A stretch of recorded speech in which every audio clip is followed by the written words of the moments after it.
नमस्कार, F junction में आपका स्वागत है। मैं हूं डिम्पी कालरा। तो आप अगला आधा घंटा जो होगा, हम वायदा बाजार के जो ट्रेंडिंग स्टॉक्स हैं उसके बारे में हम चर्चा करेंगे और समझने की कोशिश करेंगे कि इस समय मार्केट का लबोलबाब क्या है और इस समय बाजार किस दिशा की तरफ बढ़ता हुआ आपको दिख रहा है। फिलहाल रेंज है, आज हफ्ते का आखिरी दिन है। अगला जो सीरीज़ है उसमें एक दिन वैसे भी शॉर्ट है सीरीज़ को लेकर। 30 तारीख को रामनवमी की छुट्टी है, तो इसलिए 29 तारीख को ही डेरिवेटिव एक्सपायरी हो जाएगी। आज का दिन मिला के 4 ट्रेडिंग सेशन है कुल मिला के डेरिवेटिव एक्सपायरी के। अभी हम 17,000 के आसपास ट्रेड कर रहे हैं। 17,000 से 17,200 को हम 3 दिन से झेल रहे हैं। इसमें फेड के बैठक का फैसला भी आ चुका है, कमेंट्री भी आ चुकी है, एसेंचर के नंबर्स भी आ चुके हैं, उसकी कमेंट्री भी आ चुकी है। आप इस चीज़ से बोर हो गए होंगे कि बहुत अच्छी खबर, मार्केट के अनुकूल खबर, मार्केट की खराब खबर, जो भी आप समझें, लेकिन बाजार एक रेंज का ब्रेकआउट नहीं दे रहा, ना ही ब्रेकडाउन अब दे रहा है। तो ये थोड़ा ब्रेकडाउन और ब्रेकआउट प्रूफ जैसा शेयर मार्केट कुछ अब बनता हुआ दिख रहा है, जो कि ऑप्शंस वालों के लिए बहुत अच्छा नहीं है और जो इंडेक्स ट्रेडर है उनके लिए अच्छा नहीं है। हाँ, स्टेबिलिटी आ रही है मार्केट के अंदर, इसमें कोई दो राय नहीं है। आप पिछले कई दिनों से बाजार को अब 17,000 के ऊपर ही देख पा रहे होंगे। 5 बड़ी बातों से कार्यक्रम की शुरुआत कर रहे हैं। फिर चंदन तापड़िया जो आज के हमारे मेहमान हैं, उनसे हम पता करेंगे कि इंडेक्स पे क्या करें, अलग अलग स्टॉक्स पे क्या किया जाए। अभी 5 पहले बड़ी बातें देखते हैं। 100 अंकों के दायरे में निफ्टी फंसा हुआ है। जैसे हमने शुरुआत में भी कहा कि 17,000 से लेकर 17,200 ये जो 200 पॉइंट्स हैं, ये मार्केट के लिए बेहद बोरिंग जिसे कह सकते हैं ना, वो है।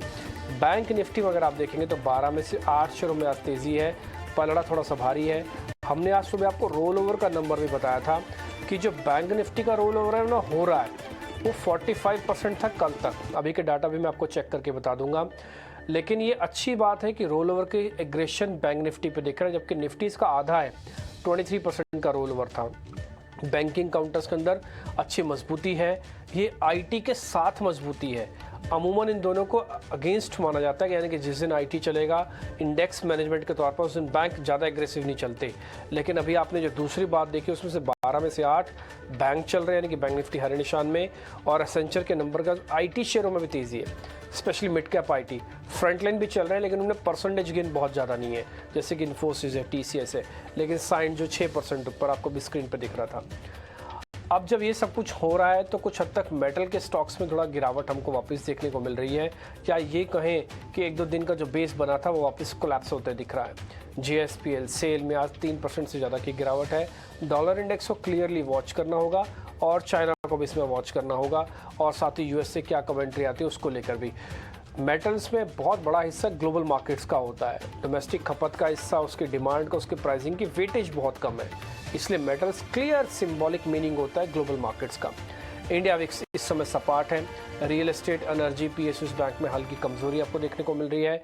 इंडिया विक्स सपाट होना बहुत अच्छी बात तो नहीं है, ये अगर आपके लिए थोड़ा पॉजिटिव नेगेटिव यानी कि टूट गया होता तो शायद आप थोड़ा और तेज होते, लेकिन ये टूट नहीं रहा, ये एक बड़ी बात है। खैर आगे बढ़ते हैं। चंदन तापड़िया इस बीच मेरे साथ जुड़ चुके हैं, उनसे फटाफट से पता कर लेते हैं कि निफ्टी और बैंक निफ्टी पे आज क्या करें।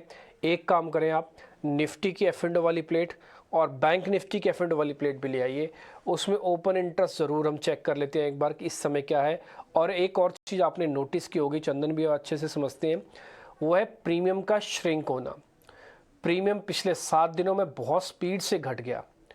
अभी आप देख पा रहे होंगे अपना प्रीमियम करीब 20-21 पॉइंट का है, कल क्लोज होते होते ये मात्र 8-9-10 पॉइंट का रह गया था। 1.25% का ओपन इंटरेस्ट एडिशन है, प्राइस में कुछ बड़ा चेंज नहीं है, सिर्फ 17,000 को बचाने की प्रोसेस भर है। आते हैं बैंक निफ्टी में, 70 पॉइंट का प्रीमियम है, कल ये घटकर करीब 35 पॉइंट तक का भी रह गया था। 4.5% का ओपन इंटरेस्ट है, बिल्डअप अच्छा है बट प्राइस एक्शन नहीं है। फिर भी हम 40,000 के इर्द गिर्द हैं। जिस लेवल अपनी आप स्क्रीन पे देख पा रहे हो, टिपिकल इसके थोड़ा ऊपर रेजिस्टेंस के लेवल है, ऑप्शंस डाटा के अकॉर्डिंग, टेक्निकल के अकॉर्डिंग नहीं, ऑप्शंस डाटा के अकॉर्डिंग।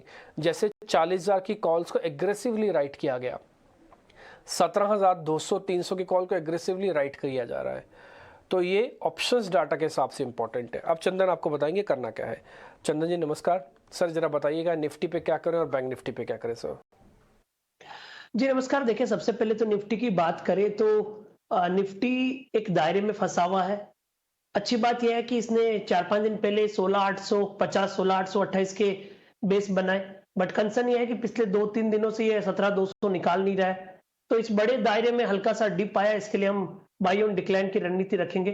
कहीं ना कहीं हमारा ऐसा मानना है कि बाजार में जो इस वीक का डोजी कैंडल बना है, यदि यहीं पे बंद होता है तो वो कहीं ना कहीं इंडिकेट कर रहा है कि पिछले 4-5 वीक की डाउन साइड खत्म हो रही है।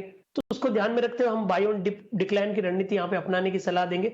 16,950 का सपोर्ट है, ऊपर में 17,200 के जो रिसेंट के हाई है वो वापिस टेस्ट हो सकते हैं। तो कहीं ना कहीं एक range bound bias with buy on decline stance के साथ हम यहाँ पे अप्लाई करना पसंद करेंगे। ये एक अच्छी बात आपने बताई है कि आप बाइंग ऑन डिक्लाइन इस समय करना चाहते हैं। 17,200 जब तक पार नहीं होगा कोई भी एनालिस्ट आपको नए लेवल्स देगा नहीं, क्योंकि इसके पार होने पर 200 पॉइंट की रेंज और खुलेगी जो कि 17,400, फिर 200 पॉइंट खोलेंगे तो 17,600 तक भी जाएंगे। लेकिन पहले आप 16,950 का एक स्टॉप लॉस लगाइए। ये वेरी इमीडिएट वाला स्टॉप लॉस है। पक्का स्टॉप लॉस 16,800 भी हो सकता है, लेकिन वेरी इमीडिएट ही रखो। क्यों पैसे गंवाने जब मार्केट को चर्न ही करना है तो इसी रेंज के अंदर, तो बड़ा डीप स्टॉप लॉस क्यों रखा जाए। 690 का रखो आप, 950 का सॉरी रखो, 16,000 का स्टॉप लॉस और 17,200 का टारगेट है। चंदन सर, आपका स्टांस हल्का सा बदला है। ये बात मैं इस कार्यक्रम में नोटिस कर रहा हूँ, क्योंकि जब लास्ट टाइम आप हमारे साथ जुड़े थे आप सेल ऑन राइज के बारे में कह रहे थे। आज हम एक बार ये आपको फिर से बता दें, चंदन जी का स्टांस में भी चेंज हुआ है। अब वो बाइंग ऑन डिप्स वाले कंसेप्ट पे आ चुके हैं। चंदन सर, एक चीज़ और बताइए, बैंक निफ्टी पर आपका व्यू क्या है? बिल्कुल, बैंक निफ्टी की आप बात करें तो बैंक निफ्टी ने अच्छी बात यह है कि मेजर सपोर्ट को होल्ड किया है, बट कंसर्न ये है कि ऊपर में फॉलो अप नहीं आ रहे हैं। बैंक निफ्टी 4-5 दिन पहले 38,600 के बेस बनाए हैं, उसके बाद में हायर बेस बनाए हैं। हालांकि कल के दिन 40,200 बनाया, उससे पहले भी 40,100 के आसपास बनाया। तो ऊपर के लेवल नहीं टिक रहे हैं, बट नीचे में सपोर्ट आ रहा है। इमीडिएट में 39,400 एक सपोर्ट है। मेरे हिसाब से बैंक निफ्टी में 300 पॉइंट का सपोर्ट सफिशिएंट है यदि आपको लॉन्ग प्ले करना है तो। और मैं 39,400 इसलिए भी बोल रहा हूं कि बजट के टाइम का जो लो और सपोर्ट था वो 39,400 था, और वहां से मार्केट पूरा लगभग 42,000 के थोड़ा सा नीचे तक रिकवर हुआ था। तो 39,400 की काफी अहमियत है। 39,400 से वापस 40,200 के लिए हम इसको प्ले करेंगे। सो 16,950 से 17,200 निफ्टी और 39,400 से 40,200 बैंक निफ्टी, ये दायरे हमारे रहेंगे with slight positive bias in Nifty and bank Nifty. ठीक है, 40,200 तक आप बैंक निफ्टी को भी देखते हैं। आपका बायसनेस पॉजिटिव है, ये हमने लेवल्स डाल दिए स्क्रीन पे। दोनों का स्टॉप लॉस आप नोट कर लेना। बैंक निफ्टी का 39,400, निफ्टी का है 16,950, 16,950। स्टॉप लॉस हमारे हैं, प्रॉफिट आपका है। प्रॉफिट आप ऐसे रख सकते हैं अपने पास। मान लीजिए आपने यहीं पे सौदा प्लस किया और आपके पास थोड़ा प्रॉफिट आ रहा है 200-250 पॉइंट का, आपको लग रहा है कि नहीं मेरा रिस्क अलाउ नहीं करता, मेरा तो प्रॉफिट अलाउ करता है कि मैं प्रॉफिट बुक करूँ, सिस्टम से निकल जाऊँ, मेरे को 500 पॉइंट के लिए नहीं रुकना, निकल जाना आप। लेकिन स्टॉप लॉस में कोई छेड़छाड़ ना करें। अगर स्टॉप लॉस कट रहा है कटने देना 1 मिनट के लिए, नहीं तो फिर आपका बड़ा लॉस होने से बचेगा। अगर ये नहीं काटेंगे तो फिर लॉस होगा बड़ा। तो थोड़ा संभल कर ट्रेड कीजिएगा। 2 चीज़ों का मैं ऐसे आपको शुरुआत में बता चुका हूँ। शुरू से हमने सुबह भी डेरिवेटिव डाटा के जरिए आपको बताया था कि स्टॉक पिकिंग शुरू हो चुकी है। बाजार के अंदर धीरे धीरे धीरे करके बेस बनने की एक फॉर्मेशन शुरू हो चुकी है। ये बनेगा कितने दिनों में, एक पुल बैक कितनी स्पीड से आएगा भी नहीं आएगा, अभी सब असमंजस में है। लेकिन आपका एक काम जरूर तय हो गया कि गिरावट को थोड़ा मार्केट कैप कर रहा है, रोक रहा है, क्योंकि बहुत सारे इंडिकेटर ओवरसोल्ड की कैटेगरी में चले गए थे। अब समय नहीं है डिस्कस करने का, नहीं तो आपको एक एक इंडिकेटर हम सुबह के डेरिवेटिव एंगल्स में हम बताते ही हैं। सीधा सीधा शेयर्स पर आते हैं। इंडेक्स का व्यू मिल गया, शेयर्स पे आइए। ताज़ा खरीदारी वाले शेयर्स आपकी स्क्रीन पर आएंगे।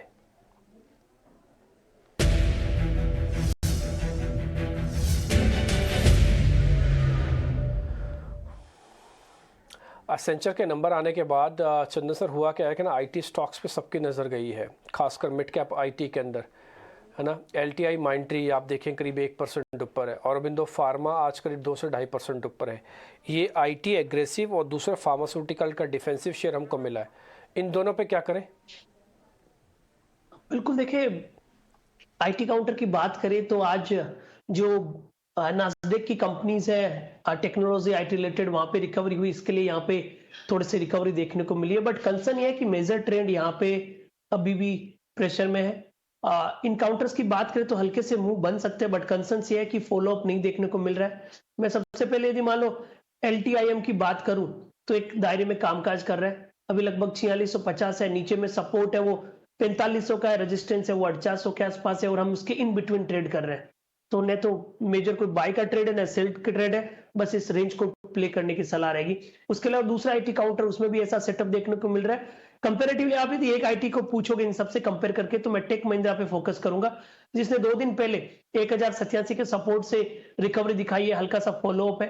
मेरा ऐसा मानना है कि 1090-95 में सपोर्ट का काम करेगा, ऊपर में 1130-40 के टारगेट के लिए। तो कंपैरेटिवली सबको कंपेयर करें तो टेक महिंद्रा एक प्रिफर्ड पिक बन सकता है, looking at the relative strength of the counter.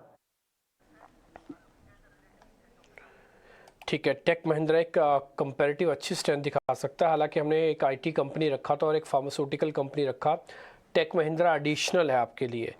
अगर आप यहाँ पे नोटिस करना चाहें तो 1130 का आपका टारगेट होगा, 1090 स्टॉप लॉस है। स्टॉप लॉस और टारगेट देख के आपका रिस्क रॉड भी ठीक लगेगा आपको।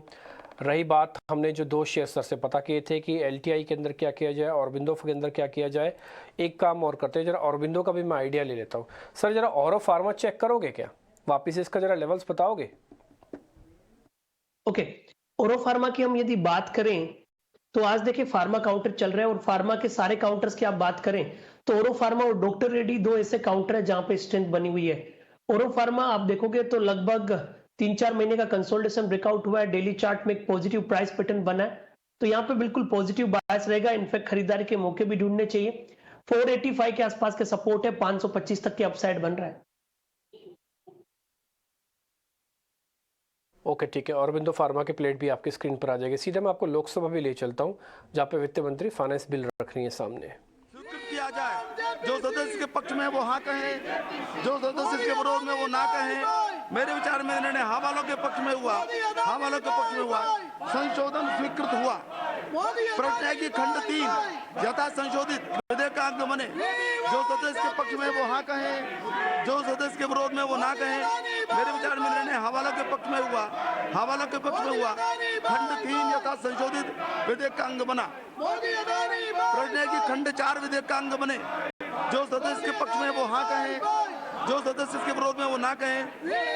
मेरे विचार में निर्णय हाँ वालों के पक्ष में हुआ, हाँ वालों के पक्ष में हुआ।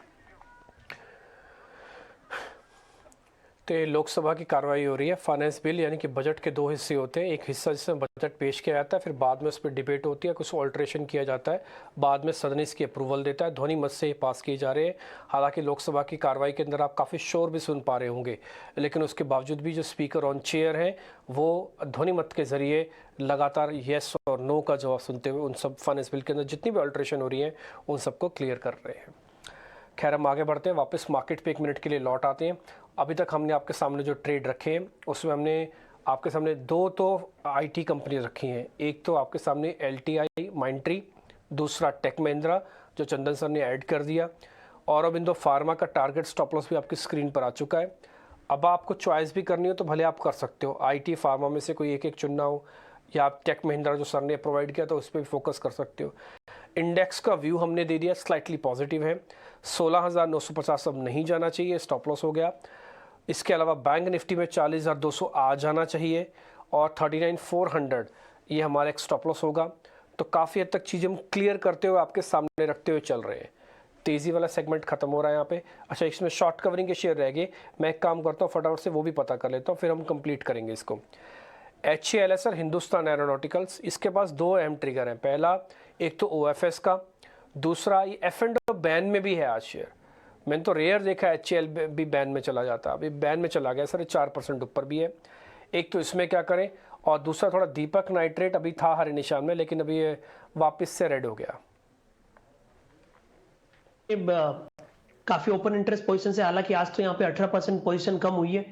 HL एक स्ट्रॉन्ग काउंटर है, बट पिछले लगभग 5-6 दिन में ऊपर के लेवल से सेल ऑफ देखने को मिला है। आज का जो ओपन इंटरेस्ट का डेटा बता रहा है वो शॉर्ट कवरिंग इंडिकेट कर रहा है, तो यहाँ पे पॉजिटिव बायस रखेंगे 2550 के सपोर्ट से ऊपर में कहीं ना कहीं यहाँ पे 2700 के टारगेट। उसके अलावा आपने दीपक नाइट्रेट की बात की। दीपक नाइट्रेट लग रहा है कि एक रेंज में फंस गया, नो ट्रेडिंग बैंड जैसा काउंटर है। वीकली चार्ट देखें, डेली चार्ट देखें, कोई बड़ा स्विंग आने को तैयार नहीं है।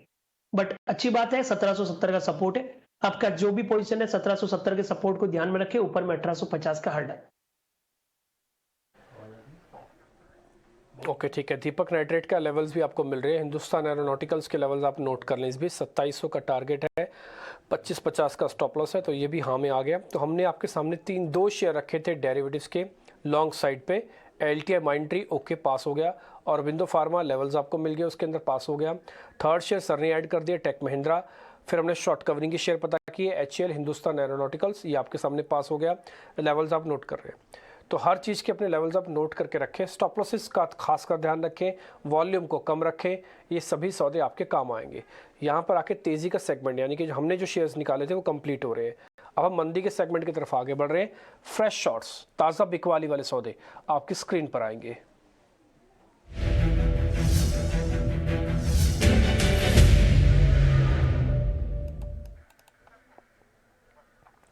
एक तो LIC हाउसिंग फाइनेंस, और ये एक कमज़ोर कैंडिडेट है।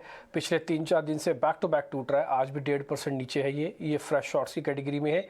AB कैपिटल के अंदर भी हमको नुकसान, यानी कि कट अब बड़ा लग रहा है, 4-4.5% का प्राइस एक्शन बड़ा है। सर जरा देख के बताइए दोनों के अंदर क्या अपॉर्चुनिटी है सौदे की, और ये कितने वीक है।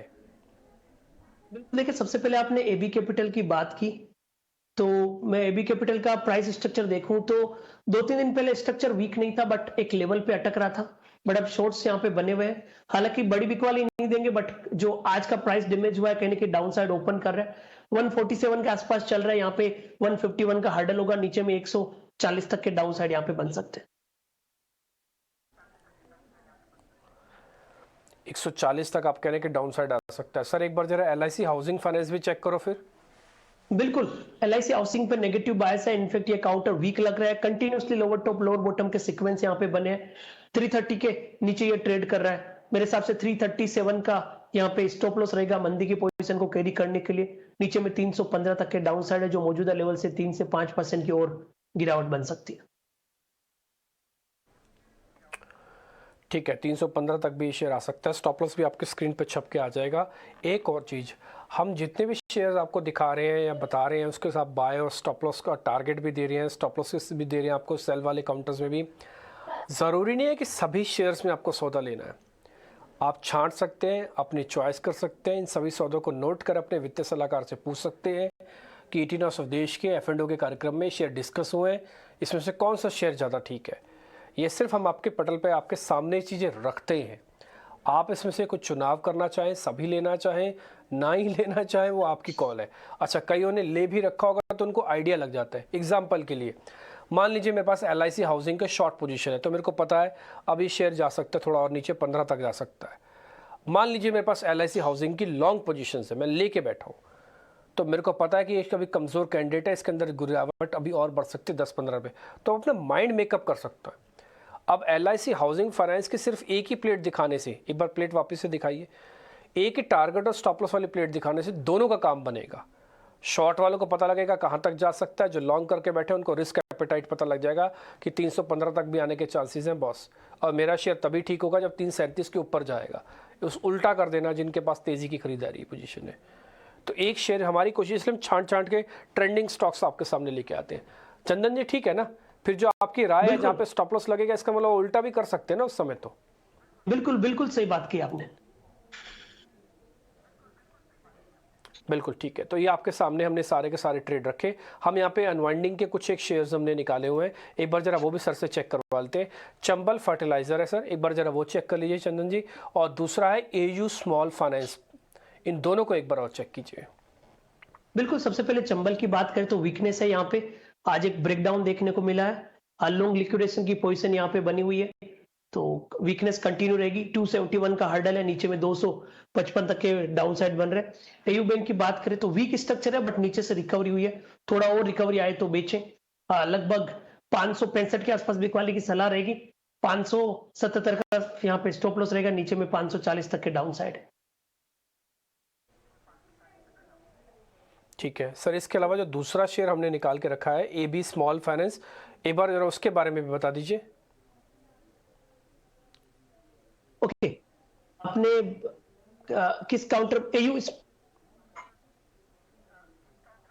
चंबल, AU और चंबल, दूसरा चंबल और AU सर। ओके, तो हमने चंबल की बात की, मैंने यहाँ पे सर चंबल के बारे में बता दें। ओके, बिल्कुल, चंबल की मैं ऑलरेडी बात की, मैं वापस चंबल के बारे में बता सकता हूँ। चंबल 265 के आसपास चल रहा है, 270-71 का यहाँ पे रेजिस्टेंस रहेगा नीचे में 250 के टारगेट। 250 का टारगेट है सर, 272 का स्टॉप लगा दे इस पे। बिल्कुल ठीक है, 272 का स्टॉप लगाइए, 250 का टारगेट है। चंबल का भी एक ट्रेड आपको मिल गया। ये अनवाइंडिंग के शेयर्स है। अनवाइंडिंग ज़्यादा खतरनाक होती है लॉन्ग शॉर्टिंग से। शॉर्टिंग में क्या होता है कि ना नए प्लेयर आते हैं उसको बेचते हैं। अनवाइंडिंग में डिलीवरी वाला माल भी कट रहा होता है, क्योंकि उसमें दोनों चीज़ें घट रही होती हैं। ओपन इंटरेस्ट, मनोभाव, मार्केट के अंदर डेंसिटी, वॉल्यूम वो भी कम हो गया, और प्राइस एक्शन तो टूट ही रहा है। तो जो अनवाइंडिंग के शेयर है ना उसको गौर से फरमाइए। और एक बात और, मैं आप जब अनवाइंडिंग के शेयर देखेंगे ना, जल्दी जल्दी अपना ट्रेंड नहीं बदलते हैं ये। तो खासकर एयू स्मॉल फाइनेंस जो भी हमने आपके सामने रखा, जो अनवाइंड हो रहा है अभी, और इसके अलावा चंबल फर्टिलाइजर रखा, ये देखना आप जल्दी जल्दी अपने ट्रेंड नहीं बदलेंगे। अब शॉर्टिंग वाले में नेक्स्ट डे कवरिंग आ सकती है, लेकिन अनवाइंडिंग वाले में सेकंड डे बाय आ जाए, इसकी प्रोबेबिलिटी कम होती है। ऐसा नहीं कि आ नहीं सकती, आ सकती है, बट न्यूज़ लानी होगी, कन्विक्शन लाना होगा, कुछ ना कुछ ऐसी चीज़ चाहिए होगी, तब बात बनेगी। तो आप इस चीज़ को भी वेटेज दिया कीजिए कि अनवाइंड, इसलिए हमने कैटेगरी बनाई है। नहीं तो हम तो सीधा ही शॉर्ट बता सकते थे आपको। हम जान के ऊपर लिखते हैं कि ये अनवाइंडिंग के शेयर्स हैं, शॉर्टिंग के शेयर्स हैं। आगे बढ़ते हैं चंदन सर, आप अपने जरा ट्रेड बता दीजिए, फिर समय बचेगा तो मेरे पास 2-4 शेयर हो रहा है पता करने के लिए।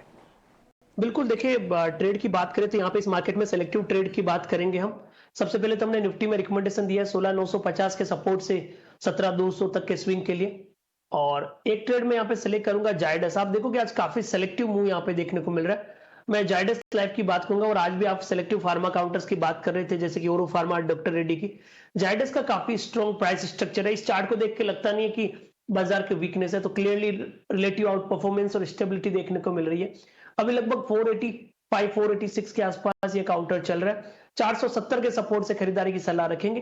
510 515 के अपसाइड के टारगेट अनफोल्ड होते हुए नजर आएंगे। जायडस लाइफ साइंसेस पे ध्यान रखिएगा। 2-4 फार्मास्यूटिकल्स के शेयर हैं। ये महज इत्तेफाक भी हो सकता है कि धीरे धीरे कोविड के केसेस बढ़ रहे हैं और फार्मास्यूटिकल्स के शेयर के अंदर कहीं ना कहीं मोमेंटम आ रहा है। एल्केम इसमें से एक है, औरबिंदो फार्मा एक बेस बनाया हुआ है।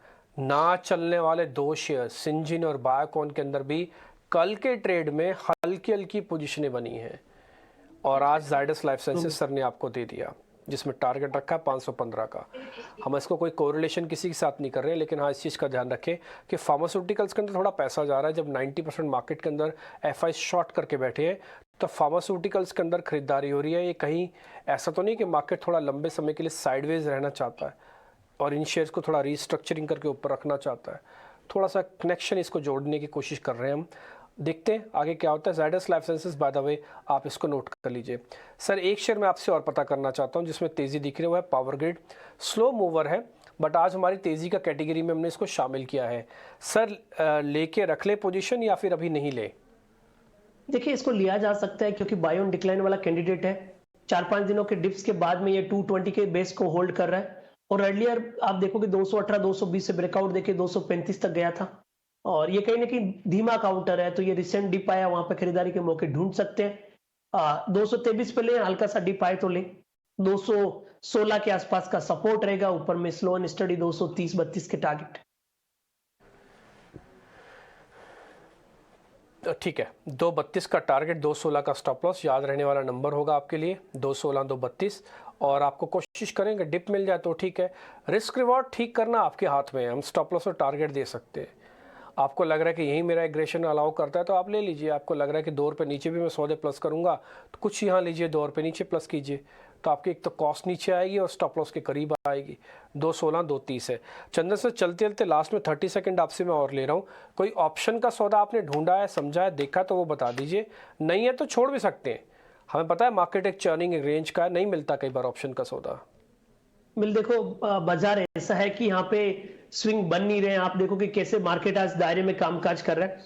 बट फिर भी यदि किसी को ऑप्शंस का ट्रेड लेना है तो मैं 17,100 की कॉल पे फोकस कर सकता हूं। याद रखें कि टाइम डिके का आपको ध्यान में रखना पड़ेगा। 17,100 का मैं कॉल देख रहा हूं, अभी लगभग 110 के आसपास चल रहा है। 100 रुपए के आसपास ये ऑप्शन ले लीजिए। 70 रुपए का सपोर्ट, मेरा मानना है 160 170 के टारगेट बन सकते हैं। 160 170 तक जा सकते, 17,100 की कॉल।